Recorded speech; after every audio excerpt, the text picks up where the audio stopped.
Hello students, देखो last class में हम लोगों ने फ्रिक्शन पूरा कर लिया था और अब हम लोग सर्कुलर मोशन चालू करेंगे। ठीक है, सर्कुलर मोशन में भी हम लोगों को सॉलिड एग्जांपल पूरा किया जाएगा। ऑब्जेक्टिव 1 पूरा करेंगे, ऑब्जेक्टिव 2 पूरा करेंगे और एक्सरसाइज के भी क्वेश्चन करेंगे 10-10 के बेंच में। ठीक है, तो आज हम लोग सॉलिड एग्जाम्पल ले रहे हैं SC. Verma volume 1 chapter number 7 circular motion. ये सर्कुलर मोशन के साथ जो है फोर्सेस का टॉपिक हो जाएगा आपका। इसके बाद जो है कंजर्वेशन लॉज करना है आपको। ठीक है, तो today we are doing solve example of S C. Verma chapter 7 circular motion. पहला क्वेश्चन देखिए क्या बोल रहा है। A car has to move on a level turn of radius 45 metre if the coefficient of static friction between tire and the road is μs equal to 2.0, find the maximum speed of the car, maximum speed the car can take without skidding. फिर से question पढ़िए। The car has to move on a level turn of radius 45 metre, मतलब कोई banking नहीं है, कोई road का banking नहीं किया हुआ है, लेवल रोड है, बिल्कुल हॉरिजॉन्टल है। If the coefficient of static friction between the tire and the road is μs equals to 2.0, find the maximum speed of the car find the maximum speed which the car can take without skidding. देखिए, जब भी आप turn लेंगे then the friction provides the centripetal force. Friction जो है वो centripetal force provide करता है। ठीक है, जब भी आपका कार टर्न लेगा तो there is a tendency of slipping in outward direction and which is opposed by the static friction. Static friction एक तरह से सेंट्रीपिटल फोर्स प्रोवाइड करता है और उस सेंट्रीपिटल फोर्स की वजह से आपका जो कर्व में सर्कुलर मोशन आप कर पाते हैं। ठीक है, अगर रोड पे कोई फ्रिक्शन फोर्स ना हो तो you won't be able to take turn, फिर आप टर्न नहीं ले पाएंगे। ठीक है, टर्न लेने के लिए जब आप सर्कुलर मोशन एग्जीक्यूट करते हैं, मतलब सर्कुलर मोशन होने के लिए जरूरी नहीं है कि पूरा सर्किल घुमा जाए। अगर एक रोड पे एक क्वाड्रेंट भी मूव करते हैं, जैसे मान लो कोई रोड ऐसे जा रहा है, सपोज करो ये रोड है और ये बंदा ऐसे टर्न करता है, इस तरह से जाता है और ऐसे कार जा रहा है और यहां से टर्न ले लिया, तो यहां पे देखो एक क्वाड्रेंट ऑफ सर्किल मूव किया ना, यह एक क्वाड्रेंट ऑफ सर्किल, तो ये भी सर्कुलर मोशन कहलाएगा। For moving into circular motion or undergoing circular motion, you don't need to move in a complete circle. Even if अगर एक quadrant या उससे भी कम में अगर मोशन होता है तब भी वो सर्कुलर मोशन कहलाता है। तो जब भी आप सर्कुलर मोशन एग्जीक्यूट करना चाहेंगे, you need a centripetal force, centripetal force का जरूरत पड़ेगा और वो सेंट्रीपिटल जो है फोर्स जो है फ्रिक्शन प्रोवाइड करता है। ठीक है, अब जितना सेंट्रीपिटल फोर्स लगेगा, ठीक है, that will be equal, this is centripetal force. और जब आप सर्कुलर मोशन एग्जीक्यूट करते हैं, then your acceleration towards centre is v square by r। This is centripetal force acting on you, जो कि स्टैटिक फ्रिक्शन के फॉर्म में होगा। जब भी आप सर्कुलर मोशन एग्जीक्यूट करना चाहेंगे, then you need to have centripetal force acting on you. Centripetal force इस जगह पे फ्रिक्शन है, मतलब सेंट्रीपिटल फोर्स एक फैमिली ऑफ फोर्स है, जरूरी नहीं कि हर जगह फ्रिक्शन ही सेंट्रीपिटल फोर्स हो। अगर कोई रस्सी से कोई ढेला बांध लिए, पत्थर बांध दिया और ऐसे घुमा रहे हैं तो वहां टेंशन सेंट्रीपिटल फोर्स हो जाता है। Centripetal force is any force which makes the body move in A curve, any force which makes the body move in A curve is centripetal force. वो सेंट्रीपिटल फोर्स रोड के case में friction हो सकता है। वो centripetal force अगर banking कर देंगे तो you can have a part of normal reaction acting as centripetal force, a component of normal reaction acting as centripetal force। आप H एटम में चले जाएं तो इलेक्ट्रॉन, अगर हम लोग क्लासिकल मॉडल ऑफ इलेक्ट्रॉन का बात करते हैं H एटम में, तो electron is suppose to move in a circular motion as per the Bohr theory which is now not correct. ठीक है, लेकिन चलो आपके लेवल पे बोर मॉडल आप पढ़ते हैं तो बोर मॉडल के according electron is moving in a circular motion. So there जो सेंट्रीपिटल फोर्स है वो क्या है, वो आपका जो इलेक्ट्रॉन और प्रोटॉन का बीच में जो अट्रैक्टिव फोर्स है, कूलम्बिक अट्रैक्शन, वो सेंट्रीपिटल फोर्स की तरह बिहेव करता है। अगर सन एंड अर्थ लेते हैं तो सन एंड अर्थ के केस में, सन और अर्थ के केस में आपका जो सन का ग्रेविटेशनल पुल है अर्थ के ऊपर, वो सेंट्रीपिटल फोर्स है। तो रोड के केस में यहाँ centripetal force is provided by friction, ठीक है। ये एक अलग वीडियो में हम एक्सप्लेन करेंगे कि क्यों फ्रिक्शन जो है या क्यों फ्रिक्शन जो है वो रेडियली इनवर्ड डायरेक्शन में एक्ट करता है, वो एक बार डिस्कस करने का चीज़ है जो अलग वीडियो में हम लोग डिस्कस किया जाएगा कि अगर सर्कुलर मोशन होता है तो ऐसा क्या होता है कि फ्रिक्शन रेडियली इनवर्ड एक्ट करता है, ठीक है। ये एक अलग डिस्कशन का टॉपिक है, तो एक अलग वीडियो बना के इसको हम बहुत अच्छे से डिस्कस करके बताएंगे आपको कि जब आप सर्कुलर मोशन एग्जीक्यूट करते हैं then why you need friction, why the friction acts in radially inward direction. एक क्वेश्चन है जो कि आप इस पे थिंक कर सकते हैं, ठीक है, थिंक करिए, ठीक है। क्योंकि अगर ये कोई मान लो, अच्छा वो जो एक्सप्लेनेशन वो देता है ना कि एक सेंट्रीफ्यूगल फोर्स बाहर की तरफ लगता है, इसके अगेंस्ट एक सेंट्रीपिटल फोर्स फ्रिक्शन लगेगा, ये बिल्कुल ही गलत है क्योंकि सेंट्रीफ्यूगल फोर्स कभी लगता नहीं है। सेंट्रीफ्यूगल फोर्स एक सूडो फोर्स है जो हम लोग कागज पे लगाते हैं to explain the observation made by the observer who is in the frame of the body who is undergoing circular motion. Circular motion accelerated motion होता है, ठीक है, तो सेंट्रीफ्यूगल फोर्स कभी भी एक्चुअली नहीं लगता है। तो ये कहना कि सेंट्रीफ्यूगल फोर्स बाहर की तरफ लग रहा है, उसको बैलेंस करने के लिए सेंट्रीपिटल फोर्स लग रहा है, ये बिल्कुल ही गलत है, ठीक है। So we will discuss in another video, क्योंकि ये वीडियो थोड़ा सा कंसंट्रेटेड हम लोग एस सी वर्मा का क्वेश्चन पे कि क्यों when you execute a circular motion on a road which has got a friction, अरे तो फ्रिक्शन होना चाहिए, then why that friction acts in radially inward direction, वो फ्रिक्शन रेडियली इनवर्ड डायरेक्शन में क्यों एक्ट करता है इसका हम लोग एक्सप्लेनेशन देंगे। ये कहना भी गलत होगा कि भाई जब सर्कुलर मोशन होता है तो एक सेंट्रीपिटल एक्सेलरेशन होता है इसलिए सेंट्रीफ्यूगल फोर्स लगेगा। तो आपको मैं बता दूं कि फोर्स कॉज होता है और एक्सेलरेशन इफेक्ट होता है, मतलब पहले फोर्स लगता है फिर एक्सेलरेशन होता है, ठीक है। तो फोर्स पहले रेडियली इनवर्ड डायरेक्शन में लग रहा है और उसके बाद उसका इंपैक्ट, उसका जो इफेक्ट है वो एक्सेलरेशन के फॉर्म में होता है। ये सब काफ़ी इंपॉर्टेंट चीज़ है, मुझे नहीं पता कि आप कितना समझ पा रहे हैं इस चीज़ को, लेकिन एक वीडियो बनाएंगे उसमें हम लोग आपको बहुत क्लियरली बताएंगे कि क्यों जब सर्कुलर मोशन एग्जीक्यूट करता है कोई बॉडी, कोई व्हीकल रफ सरफेस पे, तो क्यों फ्रिक्शन फोर्स जो है वो रेडियली इनवर्ड डायरेक्शन में लग रहा है। Friction force radially inward direction में लग रहा है, इसका मतलब है कि टेंडेंसी ऑफ रिलेटिव मोशन जो है वो रेडियली आउटवर्ड डायरेक्शन में होता होगा। तो इस चीज को हम लोग बाद में एक्सप्लेन करेंगे, ठीक, ओके। तो यहाँ पे हम लोग अज्यूम मान रहे हैं, मतलब बाद में हम लोग कभी डिस्कस करेंगे इस चीज को कि why friction force action radially inward direction.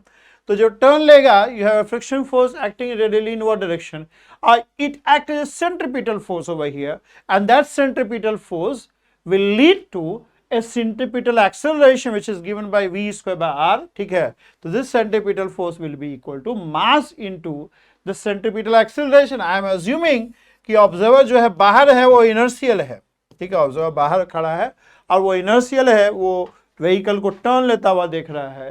तो ये न्यूटन सेकंड लॉ होल्ड करेगा। न्यूटन सेकंड लॉ के according F is the friction, static friction which is acting radially inward direction and due to which the body, the vehicle is undergoing, a car is undergoing a centripetal acceleration। वो circular motion में move कर रहा है, तो circular motion में move करने का मतलब है कि वो एक्सेलरेट कर रहा है रेडियली इनवर्ड डायरेक्शन में। ये चीज मैंने वीडियो इस पे बना रखा है आपके लिए, ठीक है।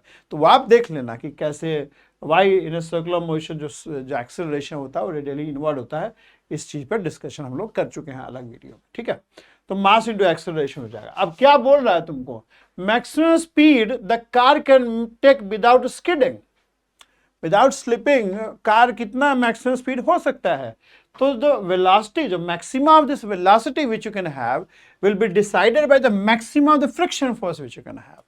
फ्रिक्शन का जो मैक्सिमा है, स्टैटिक फ्रिक्शन का जो मैक्सिमा है, वो डिसाइड कर देगा कि इस वेलोसिटी का क्या मैक्सिमम होगा। लेवल रोड है, बैंकिंग नहीं है, ठीक है।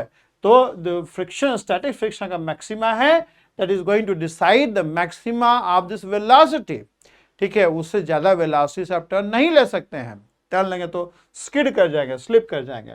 So the maxima of F, the static friction, ये सेल्फ एडजस्टिंग फोर्स है, लास्ट क्लास में हम लोग कर चुके हैं। So that will decide the maxima of this. और आप ऐसे कर सकते हो, इसको ज्यादा मैथमेटिकल मत करो, जो एफ है this F is less than equal to this, F is less than equal to, F का अपना एक मैक्सिमा है, ठीक है, और वो मैक्सिमा क्या है, वो म्यूएसन के बराबर है। लेवल रोड है तो नॉर्मल रिएक्शन वर्टिकली अपवर्ड होगा, कार के ऊपर जो कार है, कार है आपका, तो कार के ऊपर जो आपका दिस इज कार, ठीक है, तो इसका free body diagram vertical direction में ड्रा करेंगे तो ये mg हो जाएगा, ये नॉर्मल रिएक्शन हो जाएगा, ठीक है। सो वर्टिकल डायरेक्शन में कोई भी मोशन नहीं हो रहा है, so n minus M G is 0, so that means n is equal to mg, ठीक है। So this means that this is equal to mu S, mm cut जाएगा, so v is less than equal to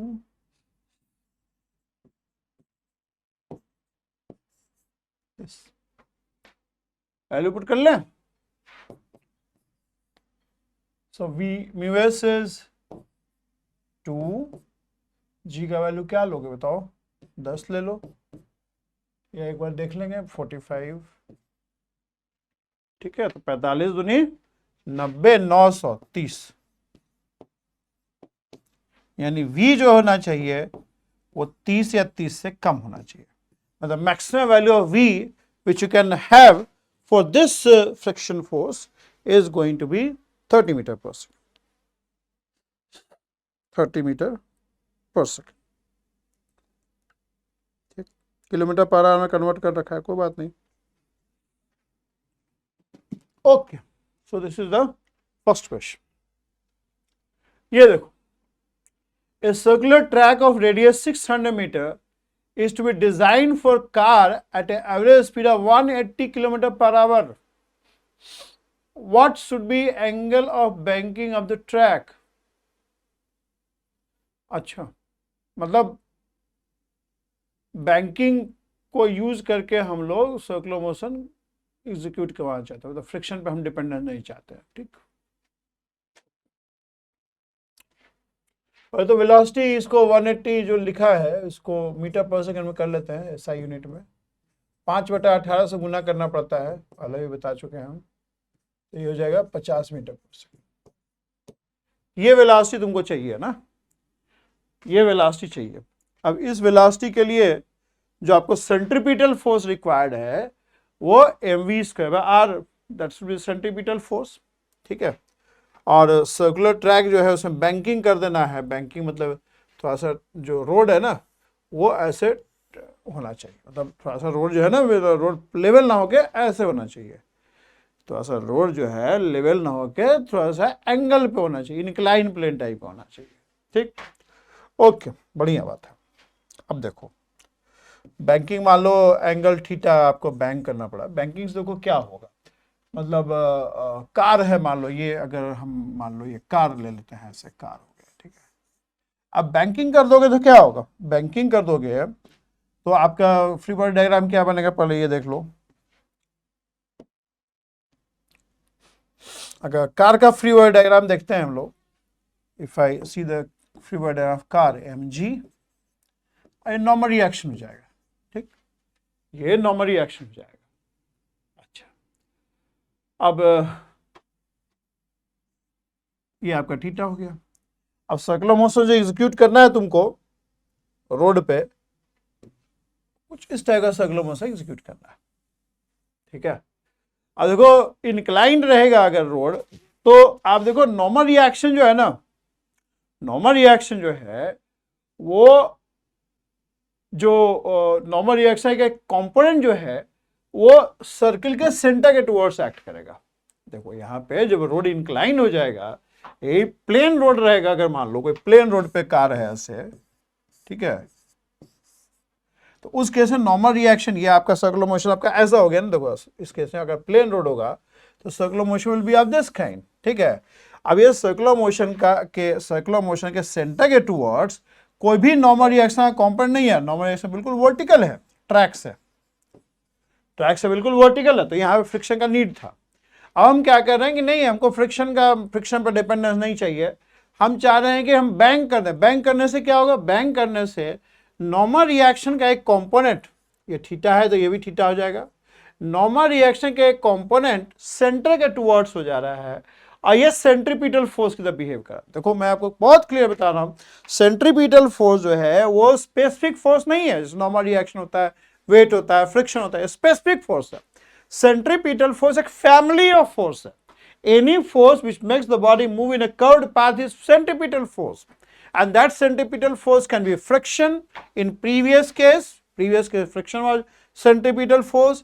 Here the component of normal reaction n sin theta is centripetal force. In case of H atom, the Coulombic force is centripetal force. It makes the electron move in a curved path. In case of sun and earth system, gravitational force is centripetal force. It makes the earth move in a elliptical path. जरूरी नहीं कि circular motion हो, curved path होना चाहिए, ठीक है। तो any force which makes you move in a curved path is centripetal force, वो सेंट्रीपिटल फोर्स कहलाता है, ठीक है।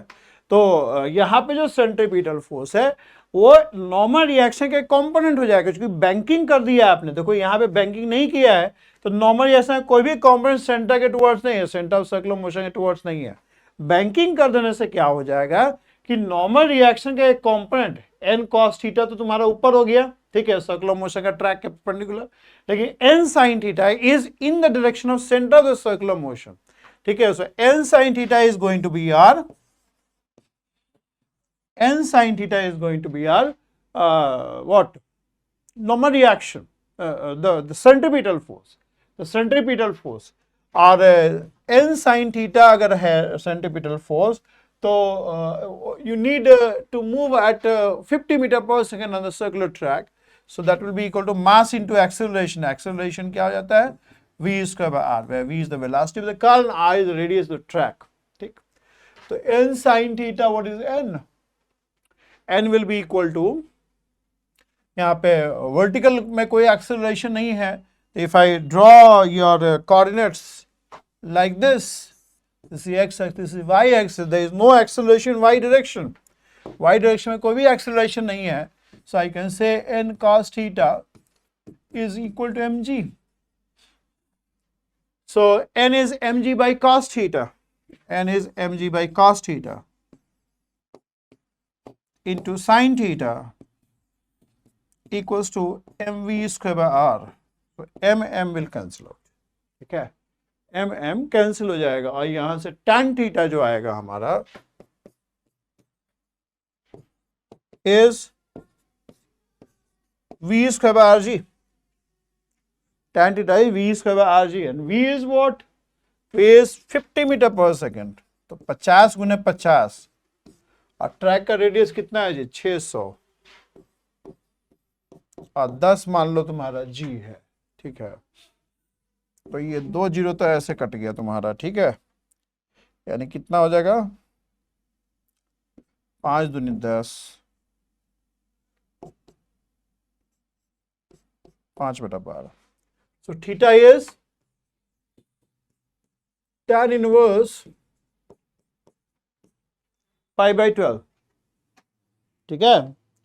tan इनवर्स इतना आपको बैंकिंग करना पड़ेगा भाई, और उस केस में ना आपको कोई डिपेंडेंस नहीं रहेगा उस पे, फ्रिक्शन नहीं भी रहेगा, तब भी आप सिर्फ बैंकिंग करके आप सर्कुलर मोशन एग्जीक्यूट कर पाएंगे, क्योंकि नॉर्मल रिएक्शन का जो एक कंपोनेंट है, कैलकुलेटर कहाँ गया, ये रहा, नॉर्मल रिएक्शन का एक कंपोनेंट जो है वो सेंट्रीपिटल फोर्स की तरह बिहेव करेगा। अब tan इनवर्स 5/12, 5/12, ठीक है, 22.6 आ रहा है, 22.62, इसका कितना आ रहा है, 22, हाँ ठीक है, मेरा भी वही आ रहा है सर। इतना बैंकिंग कर दोगे तो तुम्हारा काम हो जाएगा, इतना बैंकिंग कर दोगे तो तुम्हारा काम हो जाएगा, ठीक है, ओके। ये देखिए,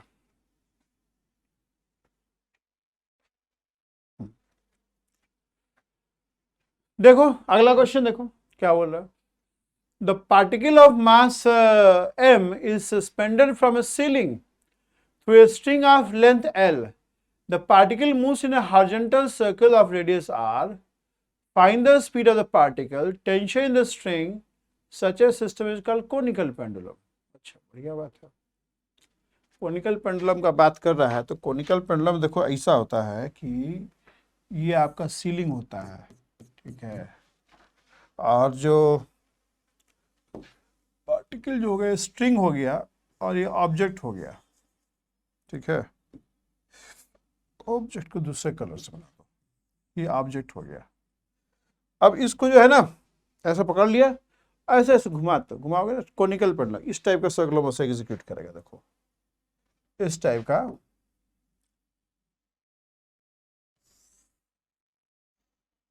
इस टाइप का सर्कुलर मोशन एग्जीक्यूट करेगा, समझ रहे हो ना, इस टाइप का सर्कुलर मोशन एग्जीक्यूट करेगा ये। और बढ़िया ड्रा करें,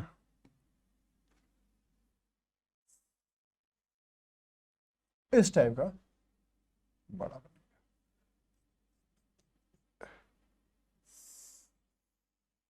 इस टाइप का, समझ रहे हो, इस टाइप से जो ये जो स्ट्रिंग है ना, string is going to generate a cone. String जो है, स्ट्रिंग है बॉब को जो होल्ड कर रहा है, वो स्ट्रिंग जो है कोन का जनरेटर हो जाएगा। इसको कोनिकल पेंडुलम बोलते हैं, इसको हम लोग कोनिकल पेंडुलम बोलते हैं। जो स्ट्रिंग जो है, धागा जो है पूरा एक सर्किल मूव करेगा तो धागा जो है कोन जनरेट करेगा, धागा जो है कोन जनरेट करेगा, ठीक है। क्या पूछ रहा है तुमसे? Find the speed of the particle, कर लेंगे यार।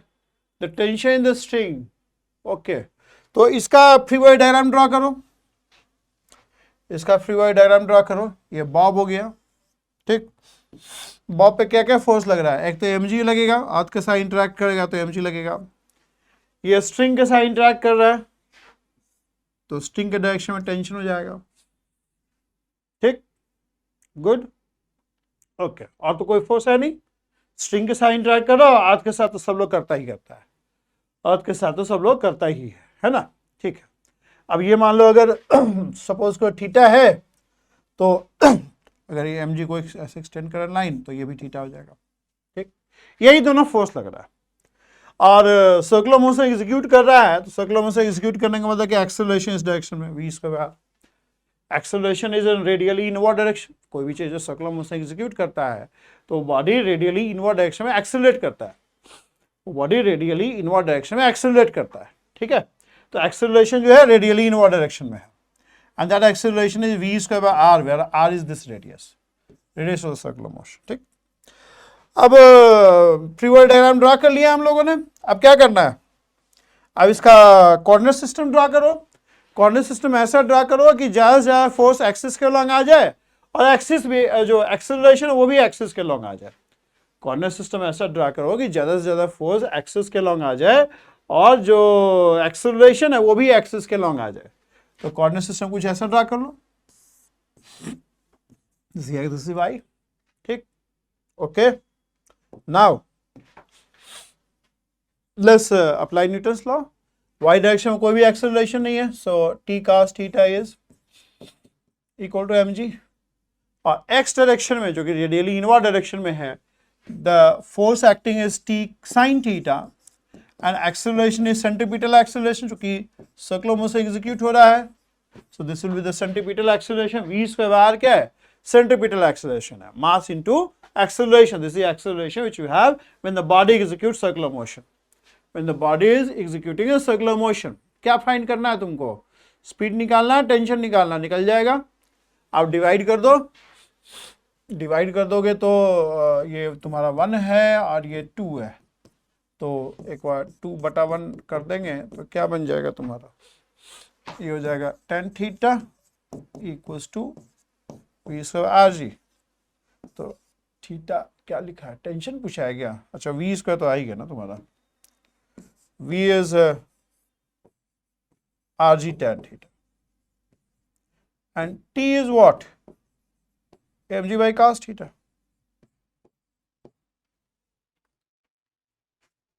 ओ थीटा नहीं दे रखा है क्या? कोई बात नहीं, तो आपको क्या और दे रखा है? एल दे रखा है और रेडियस दे रखा है, तो ठीक है, तो थीटा निकल जाएगा तुम्हारा। साइन थीटा क्या हो गया? एक तरह से आर बाई एल हो गया, sine theta R by L. तो कॉस थीटा क्या हो जाएगा? Cos theta is under root L square minus R square by L. and tan theta will be what? Tan theta will be sin theta by cos theta, ये आ जाएगा। अच्छा, तो ये पुट कर दो वैल्यू, और क्या, R G R by under root, और ये हो जाएगा M G under root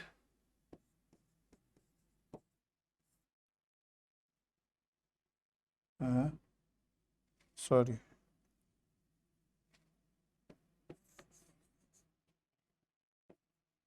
M G L, yes, under root, ये आ जाएगा, सिंपल है।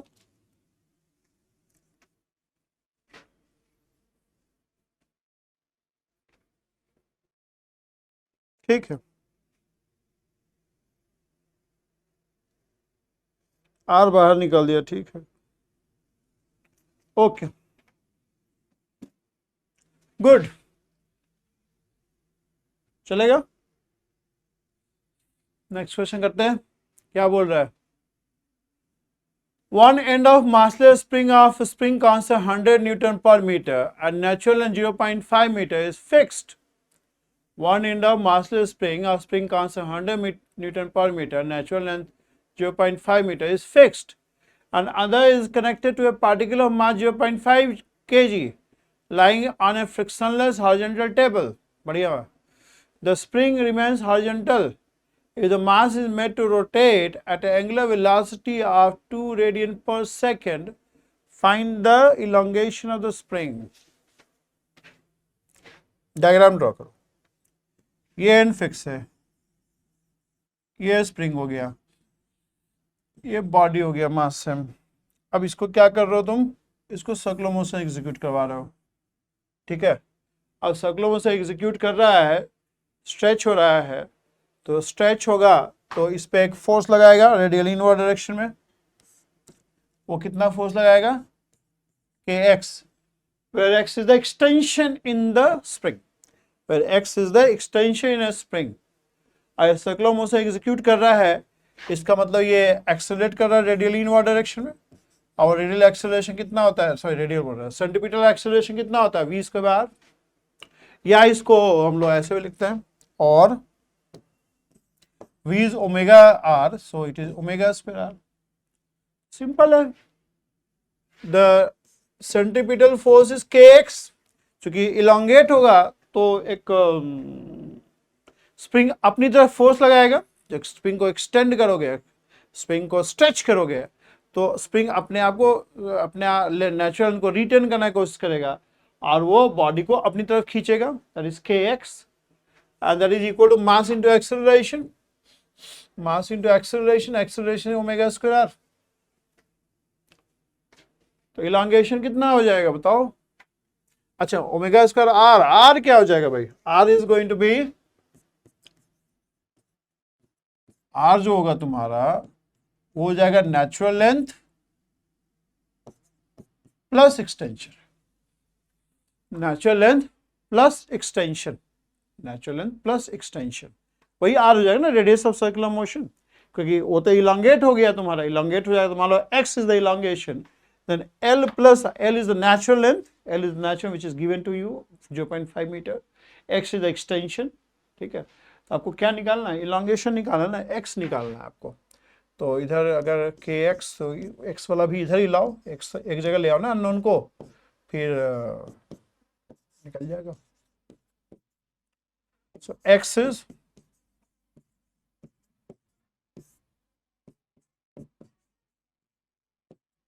this is the elongation, value बैठा देना यार, मेरे लगता है उसमें कुछ है नहीं, वैल्यू बैठा के कैलकुलेशन कर लेना, हम यही चेक कर लेते हैं केवल, M omega square L naught K minus M omega square, ठीक है, कर लेना, वैल्यू बैठा लेना, ठीक है, वैल्यू बैठा के कैलकुलेशन कर लेना, उसमें कुछ भी फिजिक्स नहीं है, सिंपल कैलकुलेशन है। आपको डिफरेंशियल इक्वेशन टाइप का चीज़ होता तो बताने में थोड़ा बनता भी, ठीक है। ये क्वेश्चन देखिए क्या बोल रहा है, A simple pendulum is constructed by attaching a bob of mass m to the string of length L fixed at the upper end. ठीक है, मतलब ये अपर एंड ऐसे फिक्स कर दिया है, मतलब यहाँ फिक्स है जो स्ट्रिंग है. The bob oscillates in a vertical circuit. It is found that the speed of the bob is v when the string makes angle theta with the vertical. Find the tension in the string at this instant. जो vertical अगर मान लो ऐसे vertical ले लेंगे तो string जो है एक सर्कुलर मोशन एग्जीक्यूट कर रहा है, बॉब जो है ये आपका बॉब है मास m का सपोज करो. So is undergoing circular motion in vertical circle, मतलब वर्टिकल सर्कल मतलब इस टाइप का सर्कुलर मोशन एग्जीक्यूट कर रहा है. ये इस अंडरगोइंग ए सर्कुलर मोशन मतलब इस टाइप का सर्कुलर मोशन एग्जीक्यूट कर रहा होगा ये. ठीक है, इस टाइप का मतलब थोड़ा और ऊपर जाएगा, ये सेंटर रहेगा ये. ठीक है, मान लो कि सेंटर है, ये दिख नहीं रहा है सेंटर. तो अब बोला कि यहां पे क्या होगा टेंशन, यहां पे टेंशन कितना होगा, what will be tension at this system when it makes an angle theta with the vertical, when it makes an angle theta with the vertical. ठीक है, तो ये सर्कुलर मोशन एग्जीक्यूट कर रहा है. अब जब angle theta with the vertical है तो उस समय क्या इसके स्ट्रिंग के अंदर टेंशन होगा, निकल जाएगा. सिंपल क्वेश्चन है. मान लो बॉब ऑफ मास m है, क्या क्या फोर्स लग रहा है इस पे, एक तो mg लग रहा है और एक टेंशन लग रहा है. ठीक है, ये टेंशन फोर्स कितना होगा, ये थीटा है तो ये भी थीटा हो जाएगा. ठीक है, ये वर्टिकल से थीटा एंगल बना, और कोई फोर्स तो लग नहीं रहा है. बॉब जो है अर्थ के साथ इंटरेक्ट कर रहा है, अर्थ के साथ जो इंटरेक्शन mg के फॉर्म में दिखा दिया हमने, और स्ट्रिंग के साथ इंटरेक्ट कर रहा है, स्ट्रिंग के साथ इंटरेक्ट कर रहा है. ऑब्जर्वर हम बाहर रख रहे हैं, तो इनर्शियल ऑब्जर्वर है, ये क्या देख रहा है, ये बॉब को सर्कुलर मोशन एग्जीक्यूट होता हुआ देख रहा है. बॉब के अंदर सर्कुलर मोशन एग्जीक्यूट होता हुआ दिख रहा है. He is seeing Bob undergoing a circular motion, Bob is undergoing a circular motion, right. Okay fine, Bob is undergoing a circular motion. Okay, so in a way when the bob undergoes circular motion, वो एक तरह से centre of the circle के towards accelerate कर रहा है, centre of the circle के towards accelerate कर रहा है ना एक तरह से. when bob undergoes circular motion it is in a way accelerating in radially inward direction, वो रेडियली इनवर्ड डायरेक्शन में एक्सेलरेट कर रहा है एक तरह से. It is accelerating in radially inward direction. आपको टेंशन निकालना है तो निकल जाएगा यार. देखो इसका हम लोग फ्री बॉडी डायग्राम ड्रा कर लिया है, और हम लोग जो है एक्सिस ड्रा कर लो. रेडियल डायरेक्शन में एक्सेलरेशन जो है, the net force in radially inward direction क्या हो जाएगा, this is theta. Net force in radially inward direction, जो एक्सेलरेशन वो रेडियली इनवर्ड डायरेक्शन में है, एक्सेलरेशन जो है रेडियली इनवर्ड डायरेक्शन में है. So net force in radially inward direction is T minus Y direction, radially inward direction हो गया एक तरह से. T minus M G cos theta is net force in radially inward direction, and that is equal to mass into acceleration. That is equal to mass into acceleration. ठीक है, are जो है L हो जाएगा एक तरह से, आर इज एल. टी निकालना है ना तुमको, तो टेंशन क्या हो जाएगा, tension is going to be simply M G cos theta plus ये हो जाएगा, this is going to be the tension.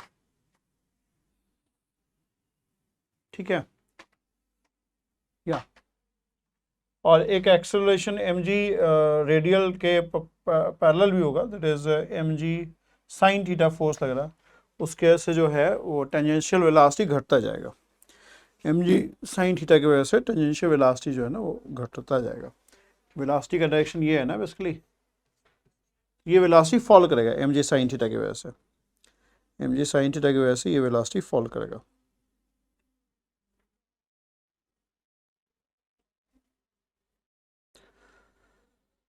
ठीक है, सही है, okay. You have unbalanced force mg sin theta which will decrease this velocity. But उस instant पर निकालना बोल रहा है हम लोग को इन जनरल नहीं निकालना है। To find tension when bob जो स्ट्रिंग है वो वर्टिकल से थीटा एंगल बना रहा है, when a string is making an angle of theta with the vertical. ठीक है, okay.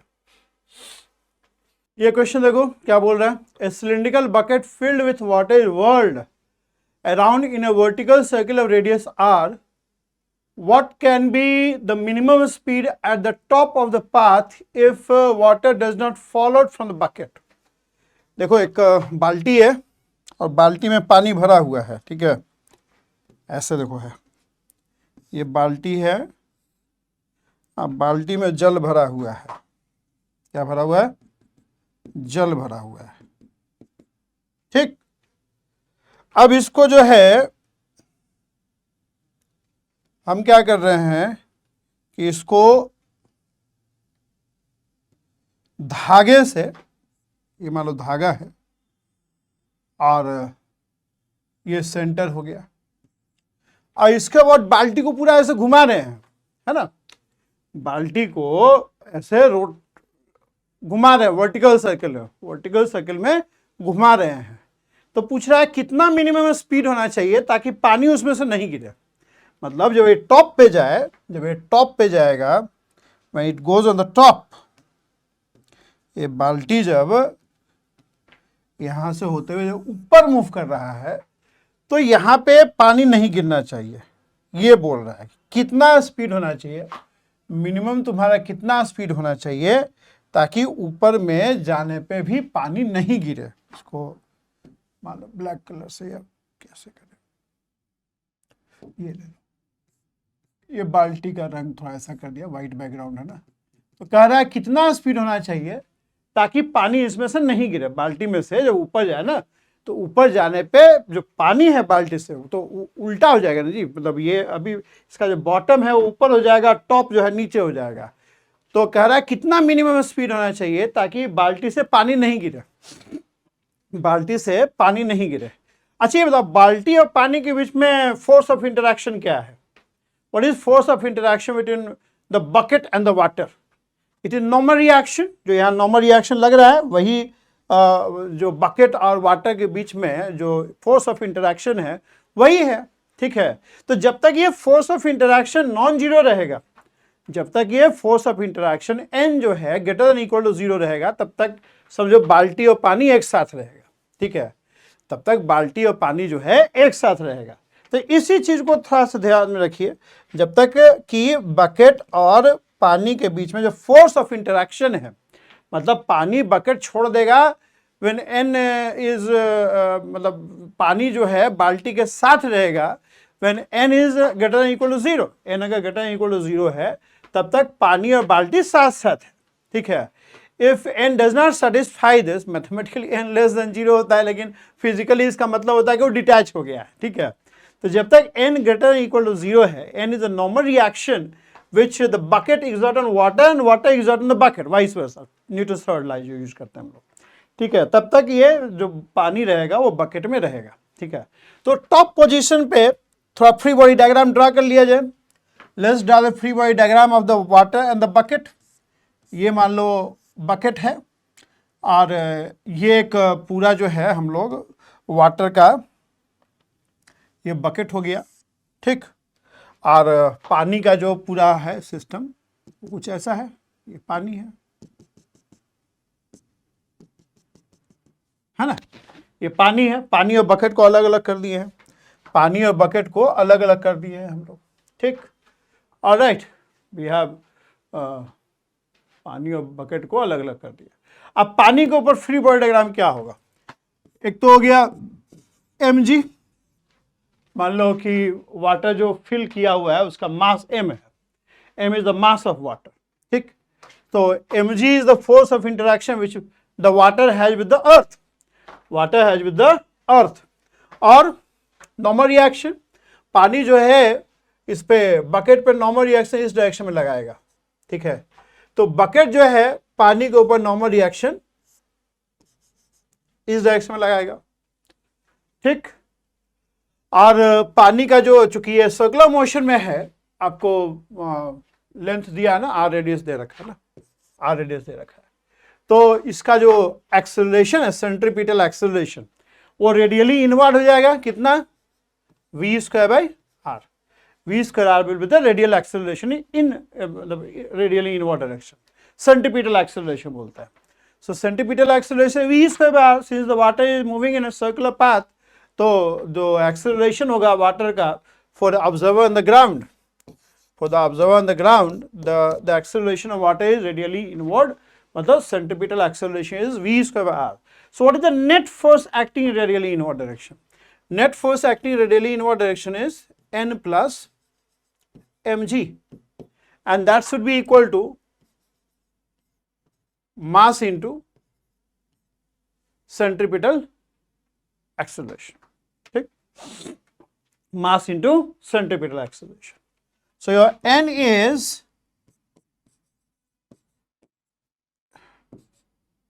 mv square by R, और जब तक ये n ग्रेटर इक्वल टू 0 होगा तब तक पानी जो है बाल्टी से नहीं गिरेगा, मतलब v should be greater equal to mm, cut जाएगा उधर जाएगा तो, ठीक। तो the minimum value of v must be greater than equal to this. So v min is what? v min is, मतलब इससे ऊपर रहेगा well and good, normal reaction will be non zero, और जैसे ही इससे नीचे हो जाएगा वेलोसिटी, पानी जो है बकेट छोड़ देगा, पानी जो है बकेट छोड़ देगा, ठीक है, पानी जो है बकेट को छोड़ देगा। क्लियर है ये चीज? This is v min, this is v min, okay. अब क्या बोल रहा है, if it continues with the this speed, if it continues with this speed, what normal contact force the bucket exert on water at the lowest point? अगर इसी speed से continue कर रहा है तो क्या नॉर्मल रिएक्शन होगा? ठीक है, निकालते हैं। यहां पे निकालने बोल रहा है ना, v वेलोसिटी दे रखा है। अब पानी का फिर से फ्री बॉडी डायग्राम ड्रा करो। अब पानी ऐसे आ गया है अपसाइड डाउन,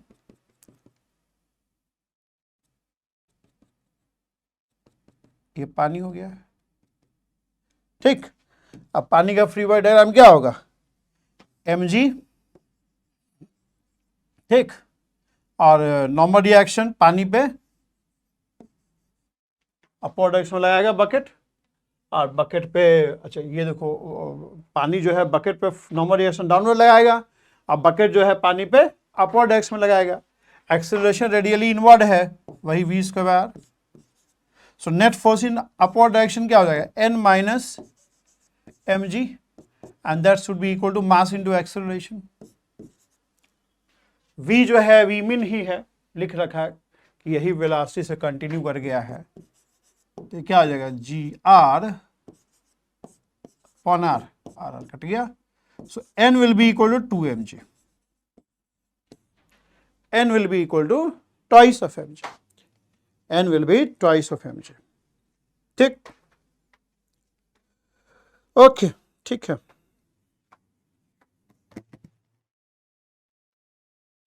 फाइन, ये देखिए, a fighter plane is pulling out for a dive at a speed of 900 km per hour, ठीक है। Assuming its path to be vertical circle of radius 2000 meter, its mass to be 16,000 kg, find the force exerted by air on it at the lowest point. Find the force exerted by air on it at the lowest point. अच्छा, ठीक है, okay. Fighter plane जो है, कैसा fighter plane होता है जी, ये तो रॉकेट टाइप का हो गया, ये फाइटर प्लेन है। सब उसकी आइए, लेट्स से एक सर्कुलर मोशन में ऐसे जा रहा है, ठीक, ओके, अब ये इसका फ्री बॉडी डायग्राम बनाएंगे हम लोग। क्या क्या फोर्स लग रहा है इस पे? एक तो आपका mg लग रहा है, एक तो आपका mg लग रहा है, ठीक है, और दूसरा एयर इसको लिफ्ट देगा, तभी ना हवा में रहेगा। हवा में तभी रहेगा ना जब एयर इसको एक लिफ्ट प्रोवाइड करेगा। वो मतलब फाइटर प्लेन में कुछ फैन में लगा होता होगा, उससे एयर लिफ्ट देता होगा। तो एयर मान लो जो लिफ्ट दे रहा है वो सपोज को एन है। N is the lift which fighter plane is getting from the air. N is the lift which fighter plane is getting from the air, ठीक है। और रेडियली सेंटीपिटल एक्सेलरेशन क्या हो जाएगा? V square R. V square R is the centripetal acceleration, ठीक। So net force in radially inward direction is how much? N minus mg, and that should be equal to mass into acceleration. Acceleration is v square by r. Circular motion में कोई भी चीज move करता है तो उसका acceleration v square by r radially inward direction में होता है, उसको हम लोग सेंट्रीपिटल एक्सेलरेशन बोलते हैं, ठीक है। तो आपको n निकालना है तो n निकल जाएगा। लिफ्ट कितना एयर जो है फोर्स एक्सर्ट कर रहा है वही लिफ्ट प्रोवाइड करता है। वैल्यू निकाल लें। एम जी, एम कितना है? 16,000, K G 9.8, M V square बार। वी जो है चूंकि किलोमीटर पर आवर में है तो इसको मीटर पर सेकंड में कन्वर्ट कर लिया जाए। 18×5 = 90, 250 मीटर पर सेकंड हो गया, ठीक है। तो मास इज 16,000 और 250 × 250, and radius is how much? 2000.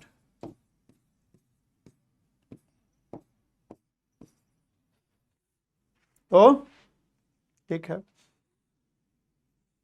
क्या वैल्यू हो गया इसमें?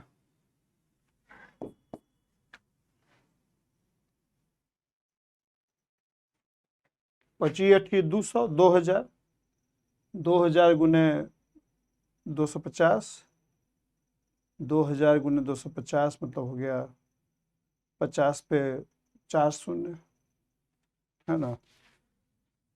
कैलकुलेटर से निकाल लेते हैं।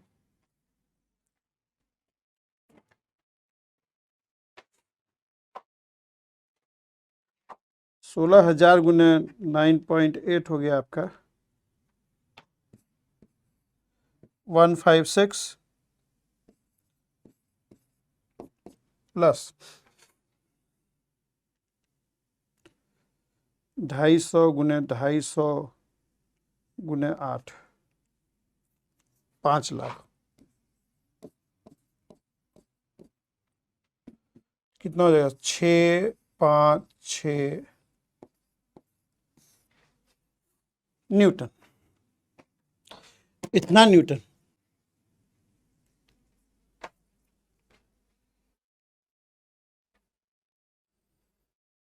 ठीक है, ठीक है, ओके, ठीक है। ये आगे चलें। देखिए क्या बोल रहा है। Figure so rod of length 20 centimetre pivoted near the end, ठीक है, and which is made to rotate in a horizontal plane with a constant angular velocity, angular speed, constant angular speed. A ball of mass m is suspended by a string of the length 20 centimeter. ये rod का और जो string का length है वो same है। From the other end of the rod, if theta is the angle made by the string with the vertical is 30 degree, find the angular velocity of the rotation. निकल जाएगा, इसमें कुछ ज़्यादा तो है नहीं। देखिए यहाँ पे ये जो बॉल है it will undergo a circular motion. It will undergo a circular motion. And suppose it undergoes a circular motion of radius r. ठीक है, suppose it undergoes a circular motion of radius r. तो मतलब इसका एक तरह से centripetal acceleration हो रहा है, मतलब v इज अ वेलोसिटी, तो एक सेंट्रीपिटल एक्सेलरेशन इसमें हो रहा है। Omega is angular velocity, omega is angular velocity. ठीक है, तो निकालते हैं इसको, लेट्स फाइंड इट आउट। अच्छा ओके, नहीं ये इसमें नहीं, सॉरी वेरी सॉरी, इसका सर्कुलर मोशन कुछ ऐसा होगा जी, ये कुछ इस टाइप से होगा, ये तो घूम रहा है ना पूरा रॉड। तो जैसे हम लोग, आप याद करो, हम लोग जो मेला में एक घोड़ा होता है, और घोड़ा पे बैठ जाता है, चरखा तो बड़ा सा होता है और घूमता है, तो सब हम लोग, बहुत सारे लोग घोड़े पे ऐसे ऐसे, बहुत सारा स्ट्रिंग रहता है, घूमे होंगे आप लोग, मतलब कई लोग घोड़े पे बैठ, जो लकड़ी का बना होता है, उससे बैठ जाते हैं और चरखा जोर से घूमता है, ठीक है। तो वैसा कुछ है, मतलब ये इसका जो सर्कुलर मोशन का रेडियस होगा ये होगा, ठीक है, R, and R is nothing but, R is L plus, ये कितना हो जाएगा डिस्टेंस, ये डिस्टेंस एल साइन थीटा,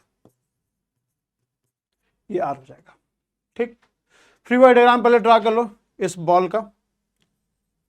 एक तो आपका टेंशन फोर्स हो गया, क्योंकि स्ट्रिंग से इंटरैक्ट कर रहा है, स्ट्रिंग से इंटरैक्ट कर रहा है तो वर्टिकल से एंगल थीटा ही रहेगा, नहीं, ये और ये एंगल सेम रहेगा ना, ऑल्टरनेट एंगल होता है। और दूसरा फोर्स क्या होगा, the other force is mg। तो वर्टिकल डायरेक्शन में तो अगर मान लो ऐसे देखें हम लोग, दिस इज यार कोऑर्डिनेट सिस्टम, तो वर्टिकल डायरेक्शन में तो बैलेंस हो जाएगा फोर्स, वर्टिकल डायरेक्शन में कोई एक्सेलरेशन नहीं है, so T cos theta minus M G is zero, ठीक है, T cos theta minus M G is zero. But horizontal direction में चूंकि सर्कुलर मोशन एग्जीक्यूट कर रहा है, तो इस डायरेक्शन में एक आपका सेंटीमीटर एक्सेलरेशन है, and net force in this direction is how much, T sine theta, and that is leading to centripetal acceleration. This is the force in radially inward direction. ये force radially inward direction में होगा, and that will be equal to mass into the acceleration radially inward direction, जो कि centripetal acceleration इसको बोलते हैं, ठीक। ये इक्वेशन हो जाएगा आपका। क्या पूछा है आपसे, ओमेगा पूछा है, तो v स्क्वायर बाय आर को हम लोग ओमेगा स्क्वायर आर भी लिखते हैं, v स्क्वायर आर को ओमेगा स्क्वायर आर भी लिखते हैं, पढ़े हैं हम लोग ये सब चीजें, ठीक है, ओके। इसको हम लोग इधर लाएंगे तो T cos theta equal to mg हो जाएगा, mg को राइट हैंड साइड में ले जाएंगे तो, and if I call it equation 1 and this equation 2, then 1 भागा 2 will give you what, tan theta equals to, yes, tan theta equals to omega square by g, ठीक है, and r is what, अच्छा, omega square will be g tan theta by r, g tan theta by r, yeah, so omega will be g tan theta and L plus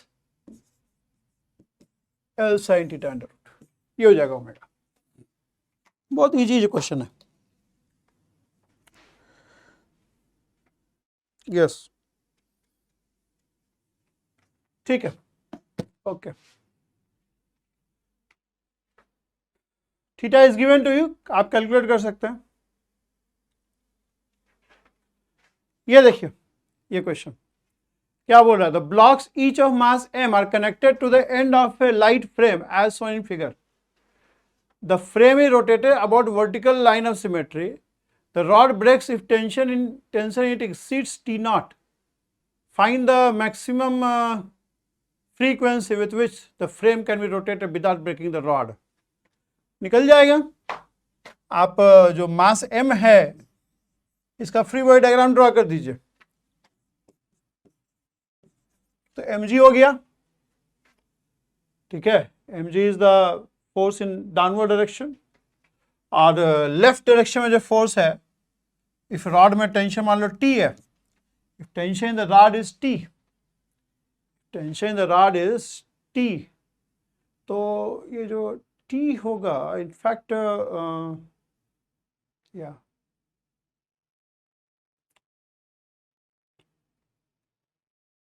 एक दो तरह का tension होगा, एक तो देखो लेंथ के अलोंग होगा और एक रॉड के अंदर टेंशन mg को बैलेंस करने वाला भी रहेगा। अब ये पता नहीं कि नेट टेंशन का बात कर रहा है, आई थिंक ये जो टेंसाइल वाला जो टेंशन है लेंथ के अलोंग उसकी बात कर रहा होगा, क्योंकि एक इसमें टेंशन जो है ना वो mg को बैलेंस करेगा, वो भी एक फोर्स यहाँ पे लग रहा होगा इस जगह पे। अब ये क्लियर नहीं है कि मतलब टी नॉट क्या है यहाँ पे, टी नॉट क्या है, वो करते हैं फिर देख लेंगे एक बार आंसर मैच करता है कि नहीं। मान लो ये टी नॉट इसकी बात कर रहा है, T is the maximum value, तो इधर आपका एक्सेलरेशन कितना है, v square by r is the acceleration, और यू कैन से या ओमेगा स्क्वायर r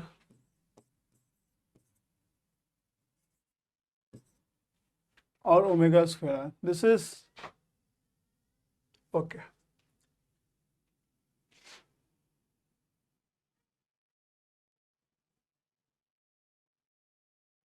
यस ठीक है। So net force in centripetal direction, radially inward direction, इस डायरेक्शन में नेट फोर्स टी है and that is equal to mass into acceleration, और you can say v square are को हम लोग m omega square are लिख सकते हैं, m omega square R, r is this, अच्छा ये दे रखा है l दे रखा है यहाँ पे, यहाँ तक होगा, so r is basically l, so t is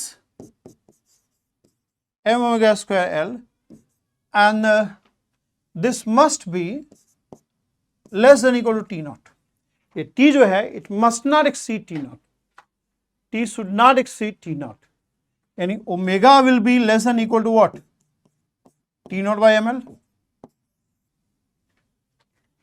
ठीक है, and frequency is what, omega by 2 pi, so the maximum frequency f max would be omega max upon 2 pi, so 1 upon 2 pi t naught by ml, this is the maximum frequency which you can have. Frequency is number of revolution per second, number of revolution per second, ठीक है। ये tensile वाला ही tension का बात कर रहा है, क्योंकि देखो इसको बैलेंस करने के लिए ना एक फोर्स मास पे ये रॉड जो है ऊपर भी लगाएगा, और जो रॉड है जो मास है रॉड पे नीचे के डायरेक्शन में लगाएगा, तो आई थिंक जो टेंशन का बात यहाँ कर रहा है जो हम लोग शुरू में डिस्कस कर रहे थे वो लेंथ के अलोंग जो है उसी टेंशन का बात कर रहा है। मतलब T not will not be the force of interaction with mass on the rod, force of interaction with mass on rod will be this T not and one more force which rod is applying on this mass in upward direction, वो force of interaction होगा, अगर पूछता है कभी तो ये ध्यान रखिए, ठीक है। ऐसा आंसर आप लोगों का, आई थिंक इसमें कितना क्वेश्चन, 13 क्वेश्चन है, हम लोग 9 क्वेश्चन पे हैं, ठीक है। ओके लेट्स मूव, ये देखिए क्या बोल रहा, in a rotor a hollow vertical cylindrical structure rotates about its axis, a person rest against the inner wall, ठीक है, at a particular speed of the rotor the floor below the person is removed and the person hangs resting against the wall without any floor, good, मौत का कुआं type का है। if the radius of the rotor is 2 meter and the coefficient of static friction between a wall and the person is 0.2, find the minimum speed at which the floor may be removed। देखो आप लोग बचपन में हम लोग मौत का कुआं वाला देखे हैं मेला में, एक आदमी जो है अंदर वाल पे मोटरसाइकिल चलाते रहता है, ठीक है, उसको मौत का कुआं बोलते हैं। ऐसे एक रोटर है, मतलब सिलेंडर टाइप का स्ट्रक्चर है, ठीक है, सिलेंडर टाइप का स्ट्रक्चर इस टाइप का है, और एक आदमी जो है यहाँ पे चिपका हुआ है, ठीक। अब जोर से घुमा रहा है, शुरू में क्या है कि एक नीचे सरफेस दे रखा है उस पर खड़ा है आदमी, आज इसको जोर से घुमा रहा है, ठीक है, एक पर्टिकुलर वेलोसिटी पे जो सरफेस है हटा दिया, ये हटा दिया, फिर भी आदमी चिपका ही रह रहा है, फिर भी आदमी चिपका ही रह रहा है, तो चिपके रहने के लिए क्या जरूरत है? देखो अगर आदमी पे फ्री बॉडी डायग्राम ड्रा करें हम लोग इसका, तो क्या क्या फोर्सेस लग रहा है? एक तो mg लग रहा है, ठीक। अब चूंकि ये जो आदमी है वो वॉल पे चिपका हुआ है, तो उनके बीच में कोई एक मतलब फोर्स ऑफ इंटरेक्शन होगा। ये वॉल क्या कर रहा है? वॉल आदमी के मोशन को आउटवर्ड डायरेक्शन में कंस्ट्रेन कर रहा है। How? By applying a normal reaction radially inward direction, by applying a normal reaction radially inward direction, ठीक है। mg क्या करेगा? mg will bring a tendency in the body, in the person to move in downward direction, जो कि oppose करेगा। चूंकि friction भी है, the static friction is going to oppose it, static friction is going to oppose this, static friction इसको oppose करेगा, ठीक है। स्टैटिक फ्रिक्शन इसको अपोज कर देगा। F क्या बोल रहा है? अच्छा, चूंकि ये रोटर घूम रहा है, rotor rotating with say angular velocity omega, it is rotating with angular velocity omega. Omega is the angular velocity with which the rotor is rotating, ठीक है। तो इसका मतलब है आदमी जो है सर्कुलर मोशन एग्जीक्यूट कर रहा है। अब सर्कुलर मोशन एग्जीक्यूट करेगा, इसका मतलब रेडियली इनवर्ड डायरेक्शन में है, रेडियली इनवर्ड डायरेक्शन में आपका ये जो है एक्सीलरेट कर रहा है आदमी। चूंकि आदमी भी सर्कुलर मोशन एग्जीक्यूट कर रहा है, चूंकि पर्सन भी सर्कुलर मोशन एग्जीक्यूट कर रहा है, इसका मतलब है ये आदमी जो है रेडियली इनवर्ड डायरेक्शन में एक्सीलरेट कर रहा है। फोर्स ऑफ एक्सीलरेशन को अलग अलग शो करना है, ध्यान दीजिए, ठीक है। Omega square R. So what is the net force in radially inward direction? n, and that should be equal to mass into centimetre acceleration, ठीक। Mass into centimetre acceleration.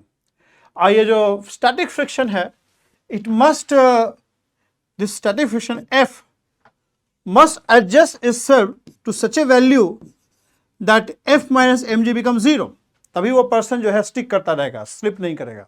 Slip नहीं करने के लिए static friction must adjust itself to 0, static friction must adjust itself to, sorry not 0, mg, static friction must adjust itself to mg, only then it will be able to keep the person gluing to the wall, wall के साथ चिपका के तभी रख पाएगा जब friction जो है स्टैटिक फ्रिक्शन के बराबर जाके, स्टैटिक फ्रिक्शन मस्ट एडजस्ट, इस सेल्फ एडजस्टिंग फोर्स है, ये अपने आप को mg पे जाके एडजस्ट कर लेगा, तो आदमी जो है वो वर्टिकल डायरेक्शन में स्लिप नहीं करेगा, ठीक है। सो F the required friction required, static friction required, static friction required to keep the person glued to the wall, glued to the चिपका के रखना। F must be equal to mg। अब required value of static friction जो है, it must be less than equal to mu N. आप कुछ भी calculate करके बैठ जाएंगे तो वो जरूरी नहीं कि वो स्टैटिक फ्रिक्शन लग जाएगा।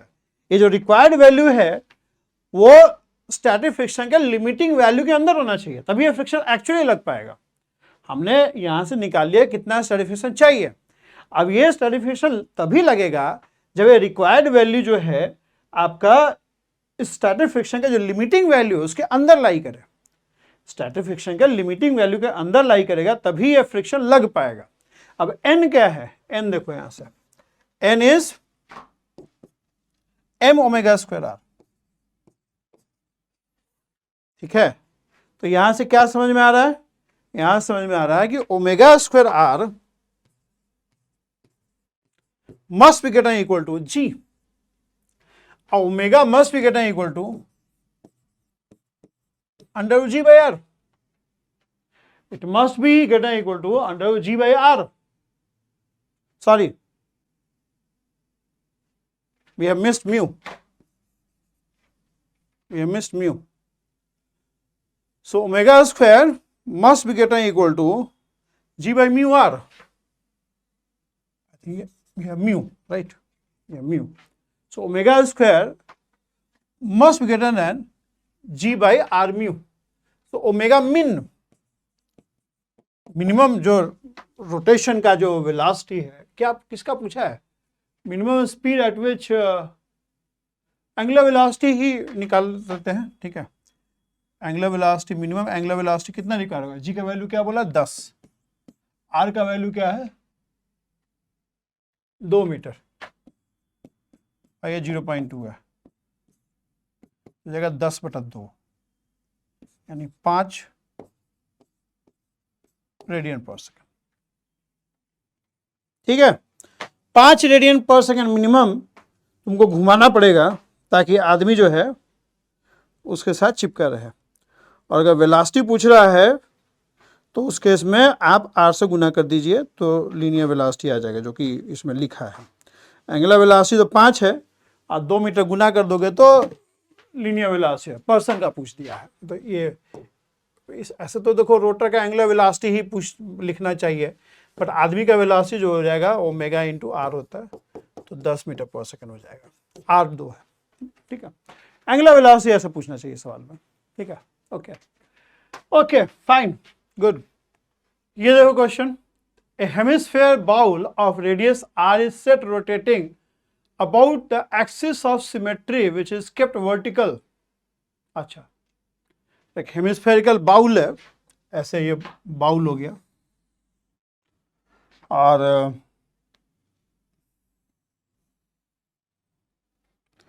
इसका जो एक्सिस ऑफ सिमेट्री होगा, जिसके अबाउट ये बाउल सिमेट्रिकल होता है, वो ये हो जाएगा, this is the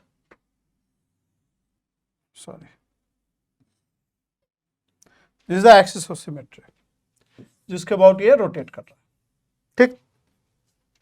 okay, a small block is kept in the bowl, rotate with the bowl without slipping on the surface, ठीक। if the surface of the bowl is smooth, the bowl और block के बीच में कोई friction नहीं है भाई, ठीक है, and the angle made by the radius through the block, मतलब radius through the block with the vertical is theta, मतलब अगर ब्लॉक मान लो यहां रख दिया तुमने, तो ये जो अगर रेडियस ड्रा करेंगे आप, अगर आप रेडियस ड्रा करते हैं, ये रेडियस, तो ये एंगल थीटा है, और ब्लॉक आपका ये, दिस इज द ब्लॉक, ठीक। फ्रिक्शन नहीं है भाई, फ्रिक्शन नहीं है। अब ये जो ब्लॉक है इसका फ्री बॉडी डायग्राम बना लो। क्या पूछा है तुमसे, find the angular speed at which bowl is rotating, ये निकालना है, ठीक है, निकाल देंगे। फ्री बॉडी डायग्राम ड्रा कीजिए। एक तो इसका mg हो गया डाउनवर्ड डायरेक्शन में,